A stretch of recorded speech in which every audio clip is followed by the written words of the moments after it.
এক একটা সেজদায় 50টা কোরআনের আয়াত তেলাওয়াত করা যায়, এত লম্বা সময় তিনি সেজদায় থাকতেন। সুবহানাল্লাহ।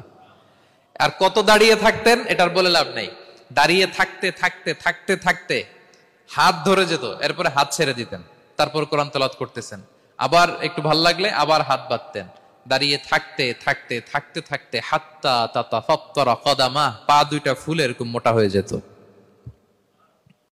আম্মা জান আয়েশা বলতেন, ইয়া রাসূলুল্লাহ কদ গুফিরা লাকা মা তাকদ্দামা মিন যামবিকা ওয়া মা তাআখার। আপনার তো এমনিই গুনাহ নাই, কিন্তু আল্লাহ ঘোষণা দিয়েছে আপনার আগের পরের সব গুনাহ মাফ।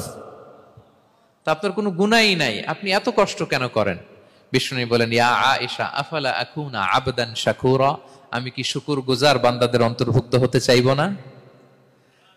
আমি কি আল্লাহর শুকরগুজার বান্দা হতে চাইবো না? আল্লাহ আমাকে ক্ষমা করেছেন ঠিকই, কিন্তু আমার তো কিছু দায়িত্ব আছে। আমি কি নিজেকে সর্বোচ্চ ভাবে আল্লাহর কাছে পেশ করব না? সারা রাত দাঁড়িয়ে